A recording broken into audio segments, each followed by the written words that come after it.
پاکستان کے اتہاس کا ابھی تک کا سب سے دھاکڑ، دبنگ اور خطرناک پولیس آفیسر، یہ کسی کے لیے تو ہیرو ہے تو کسی کے لیے ولن بھی ہے۔ اور ہاں، اس کے جسم پر باقی پولیس والوں کی طرح وہ اسٹار والی ڈریس نہیں ہوتی ہے، بلکہ ہمیشہ وہ جو انڈیا پاکستان کا ٹریڈیشنل شلوار قمیض ہے وہ ہوتا ہے۔ ایک ہاتھ میں سگریٹ ہوتی ہے تو دوسرے ہاتھ میں لہراتی ہوئی بندوق ہوتی ہے۔ اب تک تو آپ میں سے بہت سارے لوگ سمجھ بھی چکے ہوں گے کہ یہاں پر بات ہو رہی ہے پاکستان کے سب سے مشہور پولیس آفیسر چودھری اسلم خان کی۔ جی ہاں، وہی چودھری اسلم خان کے جو پاکستان میں تو کبھی کسی تعارف کا محتاج رہا ہی نہیں ہے، مگر انڈیا میں بھی پچھلے کچھ دنوں سے اس انسان کی کافی چرچائیں ہیں۔ وجہ بالی ووڈ کی آنے والی ایک نئی فلم دھرندھر ہے، جس کے اندر اہم کرداروں میں سے ایک کردار چودھری اسلم کا بھی دکھایا گیا ہے، جس کو اس فلم کے اندر سنجے دت کے دوارا پلے کیا جا رہا ہے۔ تو پاکستان کے اندر آج بھی کسی کے لیے ایک ہیرو اور مسیحا تو کسی کے لیے ایک ولن اور خلنائک کی امیج رکھنے والے چودھری اسلم خان کی اگر اصل زندگی پر نظر ڈالی جائے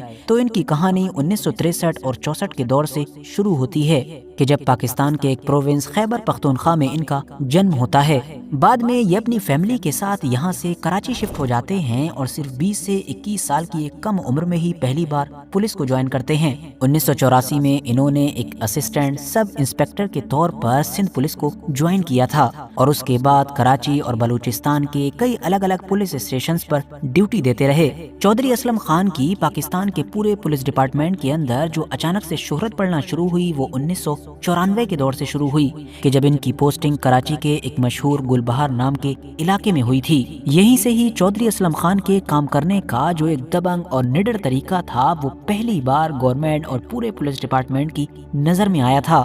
کراچی کے جو اس دور میں کرائم کی ایک پوری دنیا مانی جاتی تھی، وہاں کے کئی علاقے کہ جہاں پر پولیس والے ڈر کی وجہ سے دور دور تک بھٹکا نہیں کرتے تھے، وہاں اب ایک نیا پولیس والا چودھری اسلم خان ڈنکے کی چوٹ پر کاروائیاں کرا کرتا تھا، ایڈوانس میں ہی چیلنج کیا کرتا تھا، دھمکیاں دیا کرتا تھا اور اس کے بعد ریڈ مارا کرتا تھا۔ ویسے یہاں پر آپ لوگوں کے لیے یہ جاننا بھی دلچسپ ہوگا کہ چودھری اسلم خان کے نام میں یہ جو چودھری ہے یہ ان کے خاندان، نسل یا پھر قبیلے وغیرہ کی وجہ سے نہیں ہے، بلکہ ہوا یہ تھا کہ اپنے کریئر کی شروعات میں ہی کئی پچھڑے ہوئے علاقوں میں چودھری اسلم خان باقاعدہ ایک چارپائی پر بیٹھتا تھا اور لوگوں کی باتیں سنا کرتا تھا اور ان کی جو پریشانیاں ہوتی تھیں، جھگڑے ہوتے تھے، ان کے جتنے بھی میٹر ہوتے تھے ان کو سلجھایا کرتا تھا۔ اس کے علاوہ یہ تو ہم جان ہی چکے ہیں کہ چودھری اسلم خان کا جو پہناوا تھا وہ چاہے آف ڈیوٹی ہو یا آن ڈیوٹی، وہ بھی اپنے آپ میں ایک الگ ہی تھا اور کام کرنے کا طریقہ بھی کافی یونیک تھا۔ تو انہی تمام چیزوں کی وجہ سے لوگوں نے اسلم خان کو، کہ جس کا اصلی نام محمد اسلم خان ہوا کرتا تھا، اس کو چودھری اسلم کہنا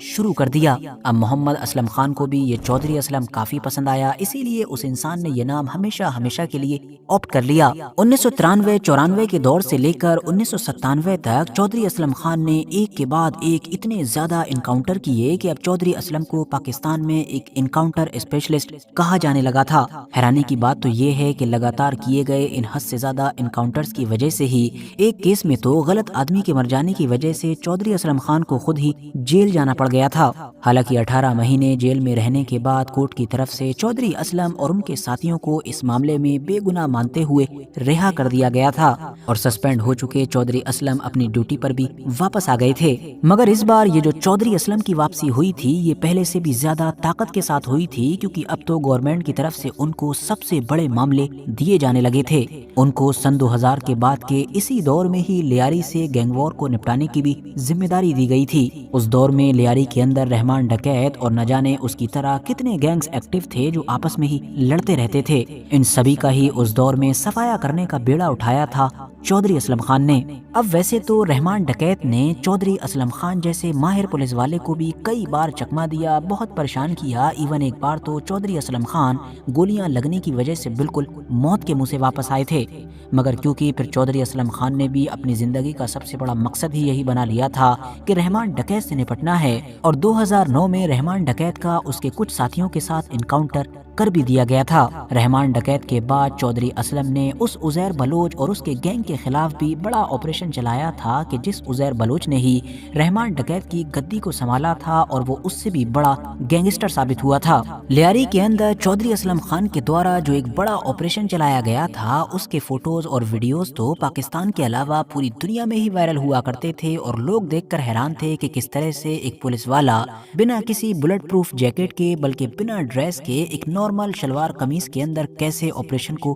لیڈ کر رہا ہے۔ اسی پیریڈ کی ہی چودھری اسلم خان کی کچھ خاص تصویریں ہیں کہ جو آج بھی سوشل میڈیا پر کافی وائرل کی جاتی ہیں۔ ویسے یہاں پر ورتھ نوٹسنگ بات یہ ہے کہ اب وہ دور آ چکا تھا کہ جب چودھری اسلم کا کراچی کے اندر مقابلہ صرف لیاری گینگ سے نہیں تھا بلکہ کئی اور بھی زیادہ طاقتور گروپس کے ساتھ تھا، جس کے اندر طالبان تو تھا ہی کہ جو کراچی شہر کے اندر پوری طریقے سے اپنے قدم جما چکا تھا، بلوچستان سے اٹھنے والے بھی کچھ گروپ تھے اور اس کے علاوہ بھی کئی اور بھی گروپ تھے، جہاں ایک طرف چودھری اسلم ان سارے گروپس کے اوپر لگاتار کاروائیاں کر رہا تھا، ان کو زمین سے مٹا دینے کی قسمیں کھا رہا تھا، تو وہیں دوسری طرف طالبان جیسے گروپ بھی اب یہ ارادہ کر چکے تھے کہ کیوں نہ چودھری اسلم کو ہی نپٹا دیا جائے، اور پھر یہیں سے ہی مطلب کہ 2010 اور 11 کے دور سے ایک کے بعد ایک لگاتار چودھری اسلم خان کے اوپر قاتلانہ حملے شروع ہو جاتے ہیں۔ ہونے والے کئی قاتلانہ حملوں میں سے سب سے مشہور قاتلانہ حملہ نومبر 2011 میں اس وقت ہوا کہ جب ایک کار کے ذریعے سے ڈیفنس کے علاقے میں موجود چودھری اسلم خان کے گھر کو ہی اڑا دیا گیا۔ الگ الگ آنکڑا دینے والی کئی رپورٹس کے مطابق گھر کو بھی اڑا دینے والے اس حملے میں لگ بھگ 10 سے لے کر 20 لوگوں کی موت ہوئی تھی، مگر اہم بات یہ تھی کہ خود چودھری اسلم خان اور ان کی اس فیملی اس حملے سے بچ گئی تھی۔ ٹی ٹی پی مطلب کہ تحریک طالبان پاکستان نے اس حملے کی ذمہ داری لی، تو وہیں دوسری طرف چودھری اسلم خان نے ڈرنے کی بجائے اس حملے کے بعد بھی ٹی ٹی پی کو چیلنج ہی کیا۔ چودھری اسلم خان کے اوپر آخری بڑا قاتلانہ حملہ 9 جنوری 2014 کے دن ہوا کہ جب وہ شام کے وقت کراچی کے ایک ہائی وے پر اپنی گاڑی سے جا رہے تھے تو ایک دوسری گاڑی کے جس میں بارود بھرا ہوا تھا اس کے ذریعے سے ان کی گاڑی کو ہی اڑا دیا گیا، اور اسی حملے میں ہی پچھلے کئی سالوں سے پاکستان کے لگ بھگ سبھی ہائی پروفائل کیسز کے اندر انوالو رہنے والے آفیسر مطلب کہ چودھری اسلم خان کی اپنے کچھ ساتھیوں کے ساتھ موت ہو گئی۔ حملے کی ذمہ داری ایک بار پھر سے تحریک طالبان پاکستان کی طرف سے ہی لی گئی، اور تحریک طالبان پاکستان کا کہنا تھا کہ چودھری اسلم خان پچھلے کئی سالوں سے ہماری ٹارگٹ لسٹ میں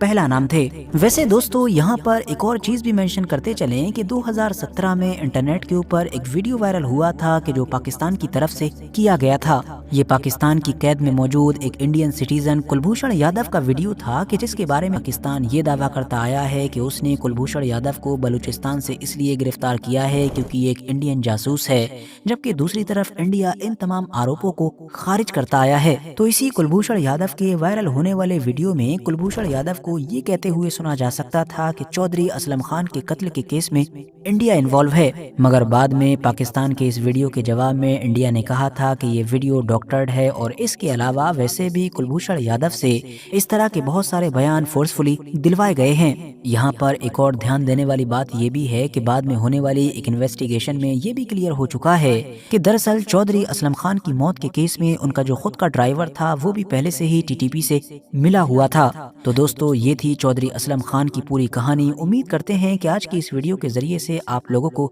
بہت کچھ جاننے کو ملا ہوگا۔ ویڈیو اگر جانکاری سے بھرپور لگی ہو تو لائک کر سکتے ہیں، دوستوں کے ساتھ شیئر کر سکتے ہیں، اور ایسے ہی نالجیبل اور ہسٹوریکل ویڈیوز ہمیشہ دیکھنے کے لیے ہمارے اس چینل کو سبسکرائب کرنے کے ساتھ ساتھ بیل آئیکن کو ضرور پریس کریں۔